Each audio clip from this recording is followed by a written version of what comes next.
제 남편, 차선우 씨는 완벽한 사람입니다. 아침 6시 정각에 알람이 울리면 그는 단 한 번도 그걸 2번 울리게 한 적이 없어요. 욕실에서 들려오는 물소리도 면도기 소리도 정해진 시간만큼만 울리고 멈춥니다. 저는 그가 깔끔하게 다려놓은 와이셔츠처럼 단 한 치의 오차도 없는 그의 아내 윤지수입니다. 이 집안의 공기는 늘 같아요. 가네린 원두의 고소한 향과 어제 막 세탁을 마친 린넨의 뽀송한 냄새. 모든 것이 제자리에 있고 모든 것이 예측 가능하죠. 그건 안정감이라고 부르는 감정일 겁니다. 저는 그 안정감을 사랑하려고 노력했습니다. 지수야, 오늘 토스트 굽기 10초 정도 오버됐네. 가장자리가 살짝 탔어. 신문을 넘기며 그가 말했습니다. 저는 순간 멈칫하며 대답했죠. 아, 미안해요. 다시 해줄까요? 아니, 괜찮아. 먹을만해. 그는 신문에서 눈을 떼지 않고 페이지를 넘겼습니다. 아, 그리고 당신이 어제 걸어둔 것일 그린 말인데. 예. 그제야 그가 저를 봤습니다. 옅게 웃으며 말했죠. 부도는 좋은데 붉은색을 너무 많이 썼더군. 보는 사람이 조금 피곤해져. 다음엔 파란색 계열을 섞어보는 게 어때? 훨씬 안정적일 거야. 그럴게요. 생각해볼게요. 저는 애써 미소를 지었습니다. 남편은 늘 그런 식입니다. 조언이라는 이름의 지시, 안정이라는 이름의 통제. 그는 저를 사랑합니다. 저도 알아요. 하지만 그의 사랑은 잘 꾸며진 유리 온실 같아서 가끔 숨이 막혔습니다. 그날은 남편이 평소보다 조금 일찍 퇴근한 날이었습니다. 저녁을 준비하는데 초인종이 울렸죠. 남편은 손님을 예고 없이 부르는 법이 없기에 의아했습니다. 문 밖에서 목소리가 들렸습니다. 서프라이즈, 형, 나왔어. 남편의 쌍둥이 동생 차시우 씨였습니다. 그의 등장은 언제나 이 집의 완벽한 공기를 깨뜨렸습니다. 선우 씨가 뽀송한 린넨의 냄새라면 시우 씨는 젖은 흙과 가죽 그리고 희미한 담배 냄새가 섞인 비냄새였습니다. 연락도 없이 무슨 일이야? 남편이 낮고 불만스러운 목소리로 말했습니다. 에이, 형제끼리 뭘. 시우 씨가 웃으며 구둣발로 성큼성큼 들어왔습니다. 와, 형수님, 오늘 저녁 메뉴 냄새 죽이는데? 그는 선우 씨가 신발장에서 꺼내주는 실내 슬리퍼도 신지 않고 낡은 가죽 재킷을 아무렇게나 벗어 남편이 아끼는 크림색 소파 위에 툭 던졌습니다. 시우야. 재킷. 남편이 미간을 찌푸렸습니다. 아, 미안. 시우 씨는 재킷을 대충 집어들며 능청스럽게 말했습니다. 형수님, 저녁 많이 했죠? 나 배고파 죽겠는데. 선우 씨와 시우 씨는 거울처럼 닮았습니다. 하지만 눈빛은 정반대였죠. 선우 씨의 눈이 모든 것을 파악하고 분류하는 차가운 스캐너 같다면 시우 씨의 눈은 모든 것을 태워버릴 듯한 예측 불가능한 불꽃이었습니다. 그리고 저는 그 불꽃을 똑바로 마주볼 용기가 없었습니다. 어색한 저녁 식사가 시작되었습니다. 선우 씨는 오늘 주식시장과 새로 계약한 프로젝트에 대해 이야기했습니다. 시우 씨는 포크로 접시 위에 아스파라거스를 툭툭 찌르며 건성으로 들었죠. 아, 재미없어. 형, 사는 게 그렇게 계획대로만 되면 무슨 재미야? 시우 씨가 포크를 내려놓으며 말했습니다. 계획 없이 사는 내가 할 날은 아니지. 지난번에 말아먹은 투자는 어떻게 됐어? 선우 씨가 차갑게 쏘아붙였습니다. 뭐 엎질러진 물이지. 시우 씨는 어깨를 으쓱하더니 저를 보며 씩 웃었습니다. 근데 형수님. 예. 아까 형이 말한 그 그림 나도 봤어요. 거실에 걸린 거. 아. 저는 순간 긴장했습니다. 난 좋던데. 그 붉은색. 그가 몸을 제 쪽으로 살짝 기울이며 말했습니다. 꼭 불타는 것 같아서. 그가 목소리를 낮췄습니다. 아주 뜨겁고 솔직하잖아. 그 순간이었습니다. 남편이 피곤하다고 했던 그 붉은색을 시우 씨는 뜨겁고 솔직하다고 했습니다. 저는 심장이 쿵 하고 내려앉는 것 같았습니다. 그림 볼 줄도 모르는 녀석이. 지수 씨, 와인 한 잔 더 받을래요? 남편이 불쾌한 듯 와인병을 들었습니다. 그 순간 시우 씨가 먼저 손을 뻗었습니다. 에이, 형. 이런 건 내가 해야지. 형수님, 잔 받으세요. 그가 제 잔에 와인을 따르다 실수로 제 손을 쳤습니다. 붉은 와인이 식탁보 위로 쏟아지며 제 손등을 타고 팔목까지 흘러내렸습니다. 타시오, 넌 정말. 조심성이라고는. 남편이 즉각 냅킨을 뽑아 테이블을 닦기 시작했습니다. 형수님. 괜찮아요? 낮은 소리로 말하며 그가 냅킨이 아니라 제 손목을 덥석 잡았습니다. 저도 모르게 숨을 들이마셨습니다. 그의 손은 뜨거웠습니다. 아니, 불에 댄 것처럼 뜨거웠습니다. 그는 와인을 닦아주려는 게 아니었습니다. 그저 저를 붙잡고 있었습니다. 그의 엄지손가락이 와인을 핑계 삼아 제 손목 안쪽에 여린 살을 천천히 그리고 대담하게 쓸어내렸습니다. 넌 뒤처리도 못해? 냅킨 가져와. 테이블을 닦느라 남편은 보지 못했습니다. 여기 묻었네요. 시우 씨는 제 눈을 똑바로 보며 말했습니다. 남편이 보고 있는데도 그는 제 눈을 피하지 않았습니다. 그 은은 미안함이 아니었습니다. 재밌네요. 걸렸네요라고 말하는 듯한 도발적인 웃음기였습니다. 괜찮아요. 저는 화장실 좀. 저는 황급히 손을 빼며 자리에서 일어났습니다. 화장실 거울 앞에 섰습니다. 차가운 물로 손목을 몇 번이고 씻어냈습니다. 하지만 그 뜨거운 감촉이 붉은 와인 자국처럼 지워지지가 않았습니다. 제 얼굴이 남편이 피곤하다고 했던 그 그림의 붉은색처럼 달아올라 있었습니다. 그날 밤 저는 남편의 품에 안겨 잠들었습니다. 늘 똑같은 무게, 늘 똑같은 체온. 하지만 제 머릿, 소파에 아무렇게나 던져졌던 낡은 가죽 재킷의 냄새와 제 손목을 태울듯이 붙잡았던 그 위험하고 뜨거운 감촉으로 가득 차 있었습니다. 완벽한 유리 온실에 처음으로 균열이 가기 시작한 겁니다. 그날 이후 집 안의 공기가 달라졌습니다. 아니, 공기는 그대로였을 겁니다. 여전히 아침 6시의 알람 소리와 갓 내린 원두의 향, 남편의 완벽하게 다려진 셔츠. 달라진 것은 제 숨이었습니다. 그 완벽한 공기 속에서 저는 자꾸만 숨을 참았습니다. 남편 차선우 씨가 제 손을 잡을 때면 저는 그날 손목을 휘어감았던 시우 씨의 뜨거운 감촉을 떠올렸습니다. 남편의 정돈된 손길 아래에서 저도 모르게 몸을 움츠렸죠. 왜 그래? 어디 안 좋아? 그가 미간을 찌푸리며 물었습니다. 그는 제 몸의 미세한 온도 변화나 표정의 뒤틀림을 귀신같이 알아챘습니다. 아니에요. 그냥 조금 피곤해서. 저는 제 심장 소리가 그에게 들릴까봐 두려웠습니다. 며칠 뒤 남편이 장기 출장을 가게 되었습니다. 그는 떠나기 전날 밤까지도 제게 해야 할 일들을 꼼꼼하게 일러주었습니다. 가스밸브는 나갈 때마다 꼭 확인할 것. 세탁은 이틀에 한 번, 이 코스로 돌리고. 내가 돌아올 때쯤엔 이 셔츠들 드라이클리닝 맡겨두고. 그는 제 머리를 쓰다듬으며 말했습니다. 집 잘 지키고 있어, 치수야. 그의 손길은 늘 그렇듯 다정했지만 어딘지 모르게 차가웠습니다.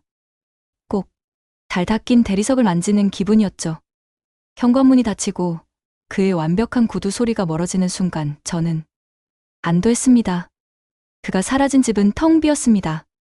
린넨의 냄새가 옅어지고 유리 온실의 문이 열린 것 같았습니다. 그리고 그 빈 공간을 기다림인지 불안인지 모를 이상한 공기가 채웠습니다. 첫날은 아무 일도 없었습니다. 둘째 날 저는 온종일 그 붉은색 그림만 바라보았습니다. 셋째 날 밤이었습니다. 휴대폰 진동 소리, 모르는 번호였습니다. 아니, 어쩌면 제가 알면서도 저장하지 않은 번호였을 겁니다. 형수님, 잠 안 오는데 술 한잔 할래요? 시우 씨였습니다. 심장이 발끝까지 떨어지는 것 같았습니다. 손가락이 떨려 답장을 할 수가 없었습니다. 아니요, 너무 늦었어요. 저는 겨우 그렇게 보냈습니다. 그럼 얼굴만 잠깐 봐요. 집 앞인데. 저는 창밖을 내다봤습니다. 가로등 불빛 아래 그가 서 있었습니다. 낡은 가죽 재킷에 주머니에 두 손을 찔러 넣은 채 고개를 들어 마치 저를 보고 있다는 듯이 저희 집 창문을 올려다보고 있었습니다. 초인종 소리. 저는 홀린 듯이 현관으로 걸어갔습니다. 안 된다고, 미쳤다고 속으로 수천 번을 외쳤지만 제 손은 이미 현관문 잠금 장치를 풀고 있었습니다. 문이 열리고 그가 서 있었습니다. 그에게서는 비냄새 대신 독한 위스키 냄새가 났습니다. 진짜 안 재우네. 그가 낮게 웃으며 제 어깨를 밀고 집 안으로 들어왔습니다. 선우 씨는 결코 하지 않을 거칠고 무례한 행동이었습니다. 시우 씨, 이러면 안 돼요. 돌아가. 제가 문을 닫으려 했지만 그가 손으로 문을 막았습니다. 왜요? 형 없으니까? 아니면 형수님도 나랑 똑같은 생각하고 있었으니까. 그가 술에 취한 척 비틀거렸지만 그의 눈은 그날 식탁에서처럼 위험하게 빛나고 있었습니다. 그는 거실로 성큼성큼 걸어가 남편이 아끼는 크림색 소파에 털썩 주저앉았습니다. 그리고는 거실에 걸린 제 붉은색 그림을 한참이나 올려다봤습니다. 이거 형이 싫어하죠? 예. 뻔하지. 우리 형은 이런 거 못 견디거든. 통제 안 되는 거, 뜨거운 거, 폭발할 것 같은 거. 그가 천천히 일어섰습니다. 그리고 제게로 걸어왔습니다. 한 걸음, 한 걸음. 저는 뒷걸음질 쳤지만 등 뒤는 차가운 벽이었습니다. 형수님도. 사실은 이런 여자 아니에요? 그의 손이 제 뺨에 닿았습니다. 남편의 다정한 손길과는 비교도 안 되게 거칠고 뜨거웠습니다. 형은 당신을 저 파란색 그림처럼 만들고 싶어해. 차갑고 안정적이고 예측 가능하게. 그의 엄지손가락이 제 입술을 천천히 쓸어내렸습니다. 근데 어떡하지? 내 눈엔 당신이 이 붉은색 그림이랑 똑같아 보이는데. 하지 마세요. 제발. 뭘? 내가 지금 뭘 하고 있는데요? 그가 제 귓가에 속삭였습니다. 솔직해져 봐요, 지수씨. 당신이 진짜 원하는 거. 그거 형이 줄 수 있는 거야? 그 순간이었습니다. 그가 제 턱을 잡아 돌리고 거칠게 입을 맞췄습니다. 독한 위스키 향과 그의 가죽 재킷 냄새가 제 모든 감각을 마비시켰습니다. 남편이 주는 정돈된 키스가 아니었습니다. 그것은 약탈에 가까웠습니다. 저항해야 했습니다. 밀어내야 했습니다. 하지만 저는 그러지 못했습니다. 아니, 그러지 않았습니다. 저는 그의 재킷을 움켜쥐었습니다. 그의 키스에 서툴게 하지만 절박하게 매달렸습니다. 그날 밤 유리 온실은 산산조각 났습니다. 남편의 완벽한 질서가 무너진 그 자리에서 저는 처음으로 제가 살아있음을 느꼈습니다. 죄책감과 쾌감, 공포와 희열이 뒤섞여 붉은색 물감처럼 저를 통째로 집어삼켰습니다. 그것이 시작이었습니다. 남편이 출장을 간 일주일 내내 그는 제 집을 드나들었습니다.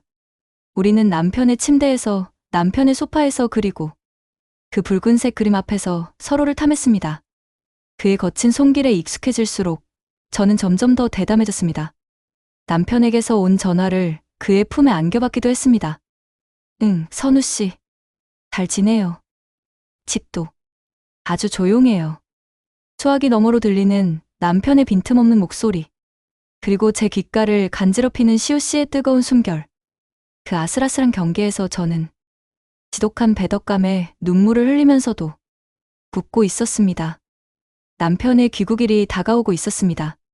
저는 완벽하게 모든 흔적을 지웠습니다.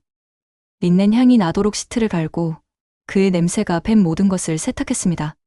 하지만 지워지지 않는 것이 있었습니다. 거울 속에 비친 제 모습. 제 눈빛은 더 이상 남편이 알던 안정적인 파란색이 아니었습니다. 시우 씨가 말했던 뜨겁고 솔직한 붉은색으로 위험하게 타오르고 있었습니다.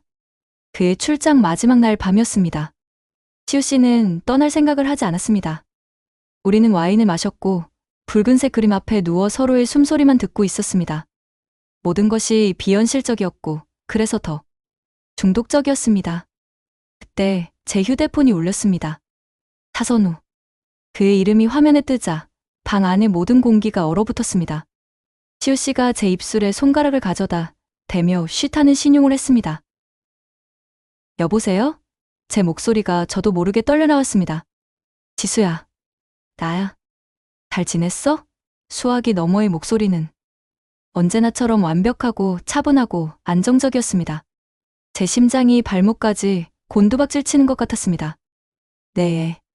선우 씨. 일은 잘 끝났어요? 응, 방금 다 마쳤어. 비행기 표가 바뀌었어. 예상보다 일찍. 일찍이요? 응. 내일 아침 9시면 도착해. 짐 찾고 하면 10시쯤엔 집이겠네. 당신 얼굴 보고 싶어서 일부러 제일 빠른 걸로 잡았어. 저는 숨을 쉴 수가 없었습니다. 10시, 내일 아침. 시우 씨가 제 표정을 읽고는 조용히 웃으며 제 어깨를 깨물었습니다. 저는 아픔을 참으며 신음을 삼켰습니다. 알았어요. 조심해서 와요. 그럼 내일 봐요.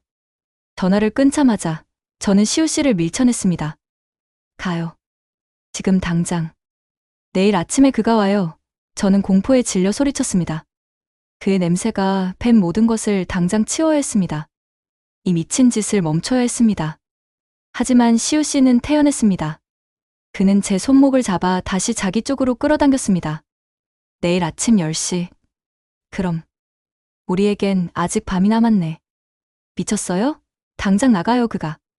그가 알면 알면 뭘? 그가 제 턱을 붙잡고 눈을 맞췄습니다. 그의 눈에는 그 어떤 죄책감이나 두려움도 없었습니다. 오직 이 상황을 즐기는 듯한 기묘한 흥분만이 가득했습니다.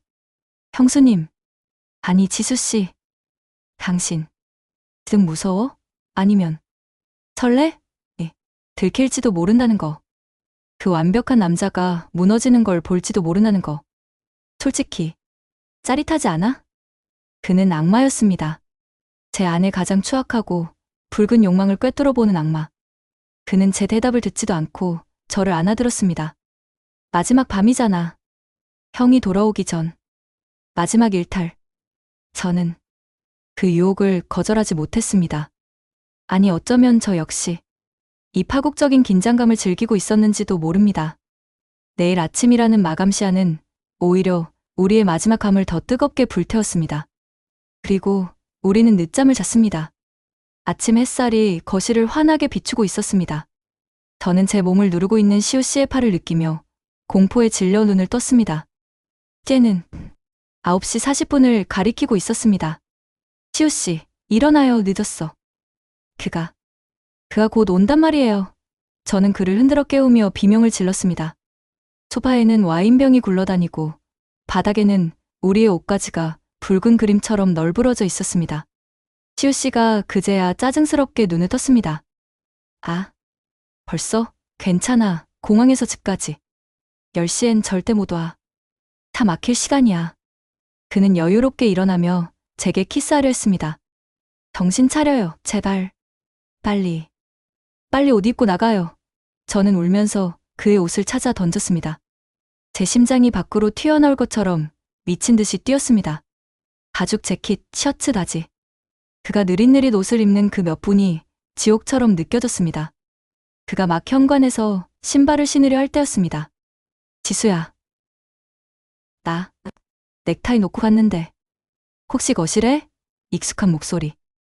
완벽하고 차분하고 안정적인 내 남편 차선우의 목소리. 그가 현관문 앞에 서 있었습니다.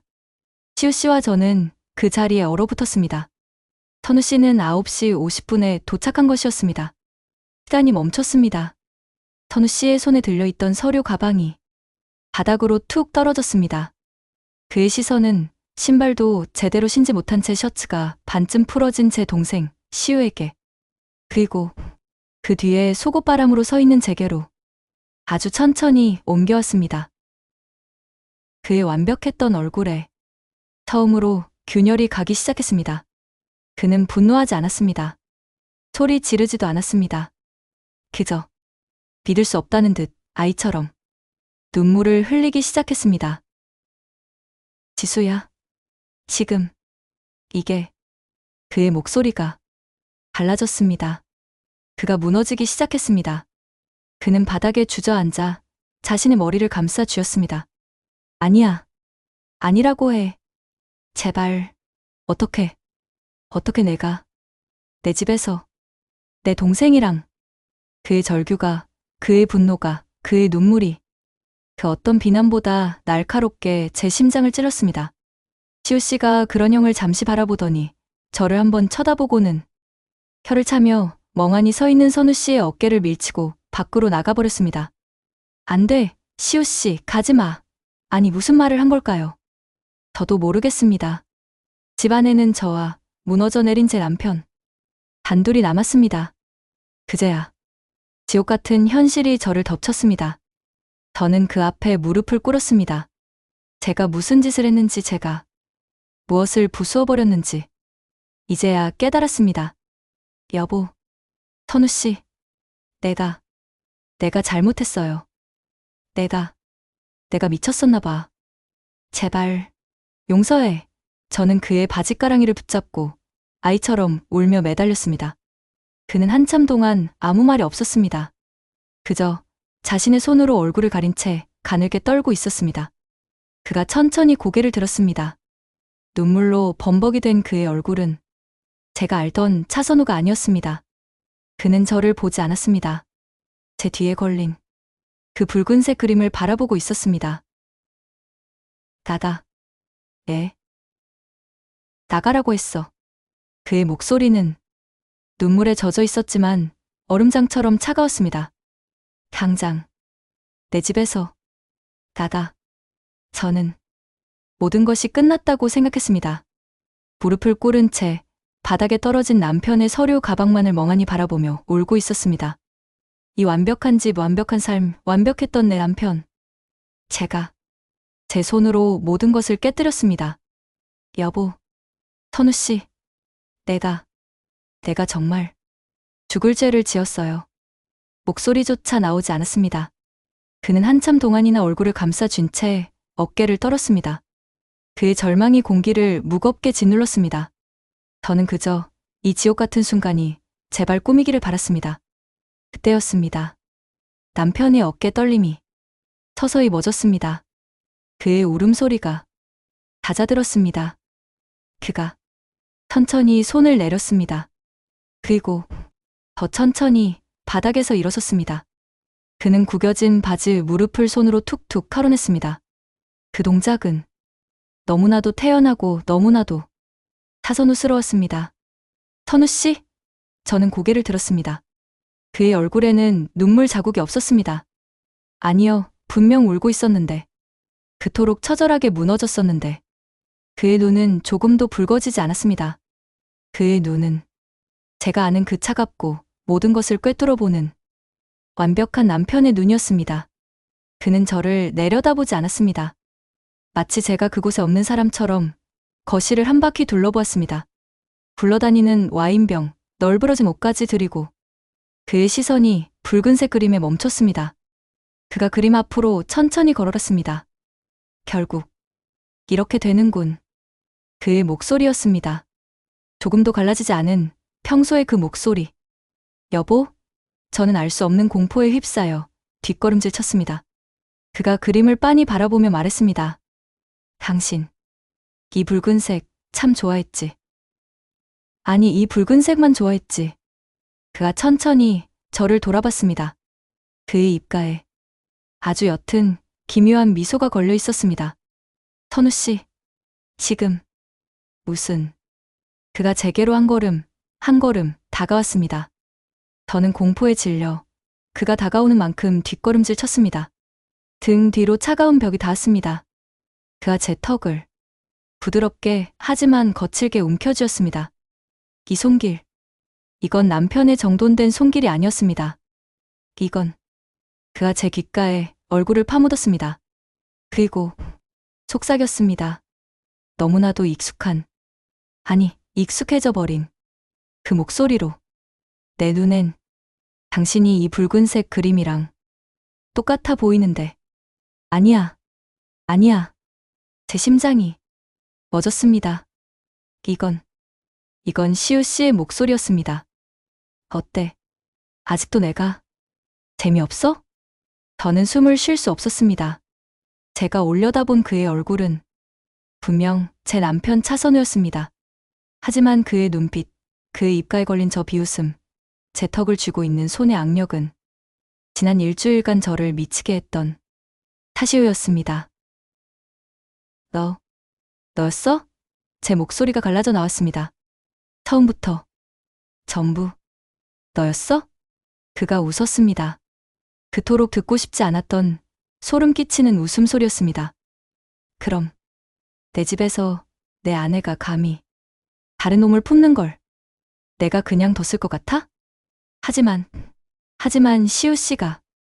시우? 아, 내 동생. 그가 제 턱을 놓아주고는 자신의 완벽하게 정돈된 머리카락을 손으로 거칠게 헝클어뜨렸습니다. 이렇게? 그는 넥타이를 거칠게 잡아 풀었습니다. 아니면 이렇게? 그의 모습이 변했습니다. 순식간에 그는 제가 알던 차시우가 되었습니다. 제 남편이 제 앞에서 제 내연남으로 변하고 있었습니다. 당신은. 저는 공포에 질려 주저앉았습니다. 그가 제 앞에 쪼그려 앉아 눈높이를 맞췄습니다. 당신은. 안정이 지겨웠지. 내 예측 가능함이 숨막혔고. 그래서 당신의 그 붉은색을 알아봐 줄 위험한 무언가가 필요했어. 그가 제 뺨을 마치 그림을 감상하듯 쓸어내렸습니다. 하지만 어쩌나, 치수야. 당신의 그 붉은색마저도 내 거야. 어떻게 나한테. 당신이 원하는 게 시우 같은 놈이었어? 그래서 시우가 되어줬지. 그의 눈이 번뜩였습니다. 당신이 원하는 게 격정이었어? 그래서 격정을 줬고. 당신이 원하는 게 배신의 스릴이었어? 그래서 기꺼이 당신의 공범이 되어줬어. 그가 미소 지었습니다. 당신의 그 하찮은 일탈마저 내 통제하에 있어야 했으니까. 그제야 모든 것이 맞춰졌습니다. 그의 완벽한 출장, 그의 실수로 걸려온 전화, 그리고 오늘 아침의 그 완벽한 급습과 그의 처절했던 눈물 연기, 그 모든 것이 제가 그의 소나기 안에서 놀아났다는 가장 완벽하고도 소름 끼치는 증거였습니다. 그는 제 사랑만 원한 게 아니었습니다. 그는 제 욕망도, 제 배신도, 제 죄책감마저도 완벽하게 소유하고 싶었던 겁니다. 그 순간 현관 초인종이 울렸습니다. 깅동. 저는 비명을 지를 힘도 없이 소리나는 쪽을 바라봤습니다. 선우 씨. 아니, 그는. 드디어 왔네. 진짜 손님. 이라고 말하며 태연하게 일어섰습니다. 그가 현관문을 열었습니다. 문 밖에는 헝클어진 머리, 낡은 가죽 재킷. 제가 알던, 아니, 안다고 생각했던 그 차시우. 진짜 차시우가 서 있었습니다. 아, 형. 아침부터 웬일이야? 진짜 시우 씨는 이 모든 상황을 모른 채 집 안으로 들어섰습니다.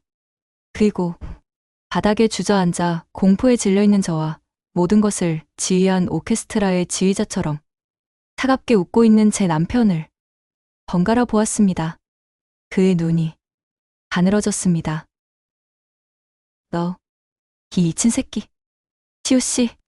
진짜 차시우 씨는 이 지옥 같은 거실 한복판에 서 있었습니다. 그의 시선은 제 남편의 어깨 너머로 바닥에 주저앉아 넋이 나간 제게 닿았습니다.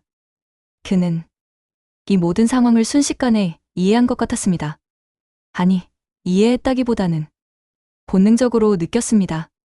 자신이 이 미친 연극의 도구로 쓰였다는 것을. 시우 씨가 제 남편, 선우 씨를 향해 낮게 으르렁거렸습니다. 이 미친 새끼. 너 지금 형수님이랑 무슨 짓을 한 거야? 선우 씨는 너무나도 태연했습니다. 마치 늦게 온 손님을 맞이하듯 어깨를 으쓱하며 비켜섰습니다. 무슨 짓? 글쎄. 선우 씨가 헝클었던 머리를 손으로 빗어넘기며 다시 완벽한 차선우의 모습으로 돌아왔습니다. 보이는 그대로야. 내 아내가 바람을 피웠지. 그가 너라는 단어에 힘을 주며 시우 씨를 조롱하듯 바라봤습니다. 시우 씨의 주먹이 부들부들 떨렸습니다. 내가 아니잖아. 그래? 하지만 지수 씨는 너라고 생각했어. 선우 씨가 미소 지었습니다. 안 그래, 지수야? 저는 대답할 수 없었습니다. 이 두 사람, 거울처럼 닮은 두 남자가 저를 사이에 두고 서 있었습니다. 한 명은 저를 완벽하게 속인 악마였고, 한 명은 제가 욕망했던 환상의 원본이었습니다. 그리고 저는 이제 그 둘 모두가 끔찍하게 느껴졌습니다. 당신. 정말 시우 씨가 분노를 참지 못하고 선우 씨에게 달려들려던 순간이었습니다. 시우야. 선우 씨가 나지막이 불렀습니다. 그의 손에는 휴대폰이 들려 있었습니다. 화면에는 은행 이체 내역과 복잡한 투자 서류들이 떠 있었습니다. 내가 지난번에 말아먹은 그 투자. 내가 막아줬지. 시우 씨의 움직임이 그 자리에 우뚝 멈췄습니다. 넌 항상 그랬어. 자유로운 척, 거친 척. 하지만 결국엔 내 그늘 아래 있었지. 선우 씨가 시우 씨에게 한 걸음 다가갔습니다. 내가 마음껏 비냄새를 풍기며 돌아다닐 수 있었던 건 내가 린넨 냄새가 나는 이 집에서 내 모든 뒤처리를 해줬기 때문이야. 넌 내 완벽한 알리바이였어. 내가 가질 수 없는 너의 거칠고 솔직한 이미지. 선우 씨가 시우 씨의 어깨에 손을 얹고 친절하게 하지만 힘주어 두드렸습니다. 고마웠어, 동생아. 그것은 완벽한 사형 선고였습니다. 시우 씨는 저를 구원할 수 없었습니다. 그 역시 이 완벽한 감옥이 또 다른 수감자에 불과했습니다. 시우 씨는 저를 바라봤습니다. 그의 눈에는 분노, 연민들이고 경멸이 뒤섞여 있었습니다. 그는 저를 피해자로 본 게 아니었습니다.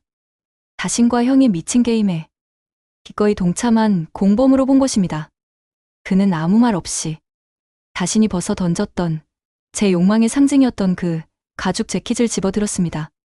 그리고 저를, 선우 씨를, 이 집을 한 번씩 돌아보고는 말없이 현관을 나섰습니다. S.R. 현관문 닫히는 소리. 그리고 털컥 하고 잠금 장치가 걸리는 소리. 집 안에는 다시 정적이 찾아왔습니다. 이제 정말로 저와 제 남편 단둘이었습니다. 선우 씨는 바닥에 떨어진 자신의 서류 가방을 주워들었습니다. 구겨진 넥타이를 바로잡고 셔츠의 단추를 목 끝까지 완벽하게 채웠습니다. 그는 다시 제 남편 차선으로 돌아왔습니다. 그는 제게 다가오지 않았습니다. 대신 그 붉은색 그림 앞으로 걸어갔습니다. 그는 한참 동안 그림을 바라보았습니다. 나는 붉은색이 싫었어. 그가 조용히 말했습니다. 통제되지 않고 소란스럽고 피곤했지. 하지만 당신이 원했잖아. 그가 뒤를 돌아 바닥에 주저앉아 있는 저를 처음으로 똑바로 내려다봤습니다. 그래서 기꺼이 붉은색이 되어줬어. 그의 눈은 그 어떤 감정도 담고 있지 않았습니다. 그것은 모든 것을 이룬 자의 공허함이었습니다. 이제 안 좋게? 저는 울음조차 나오지 않았습니다. 공포가 너무 크면 눈물도 마른다는 것을 처음 알았습니다. 그가 그림을 벽에서 떼어냈습니다. 그리고는 거실 구석에 아무렇게나 처박아 두었습니다. 이제 됐어. 그가 제게 손을 내밀었습니다. 일어나, 지수야. 바닥이 차가워.